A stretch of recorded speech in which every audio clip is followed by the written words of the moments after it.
په یو دکان کې د کبانو د ساتلو 3 کوچنۍ ذخیرې ایښي دي. هره ذخیره د اوبو جلا حجم او د کبانو جلا شمیر لري.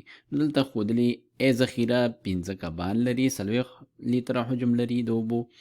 B ذخیره 12 کبان لري، 100 لیتره د اوبو حجم لري. C ذخیره 23 کبان لري او 180 لیتره د اوبو حجم لري. تاسو د اوبو د حجم نسبت کبانو شمیر له مخې ذخیرې له کوچنۍ نه لوی لوري ته ترتیب کړئ. نو د اوبو د حجم نسبت کبانو شمیر ته دلته راځو، مونږ لیکو چې د اوبو حجم پر کبانو شمیر.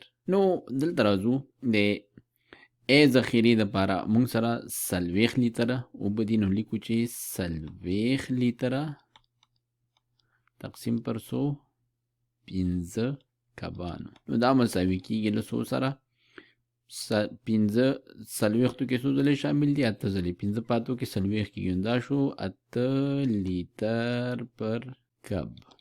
د B ذخیرې ته راځو. د B ذخیره کې دي 100 لیتره پر 112 کبانو باندې.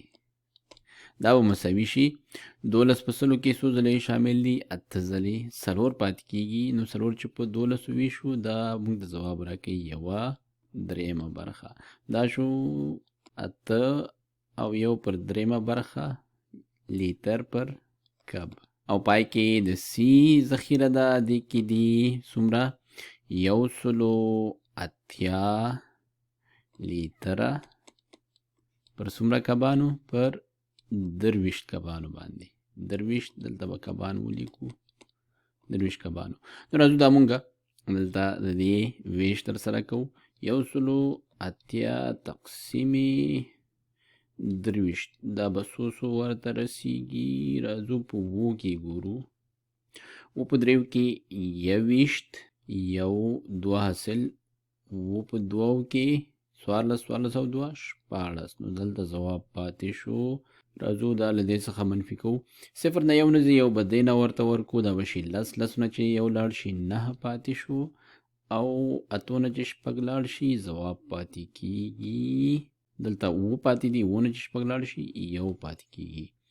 نو مونږ سره 9 او 9 ځواب راغی او 19 باقي دي، 19 پر 23. نو راځو دا دلته لیکو چې دا ځواب شو 9 او 19 پر 23 لیتره په کب باندې.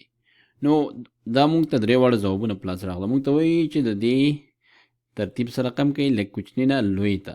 نو تر ټولو لوی چې دی تر ټولو کوچنی د C ذخیره ده، نو دې ته مونږ 1 ولیکو، او تر ټولو لوی چې دی هغه د B ذخیره ده، نو دې ته مونږ لیکو دې ته لیکو 3، او دا به دویم راشي. نو که چیرې دا مونږ په ترتیب جوړو، دلته به داسې لیکو چې دا د C ذخیره شوه، دا د A ذخیره شوه، او دا د B ذخیره له کوچني نه لوی لوري ته ترتیب شوه.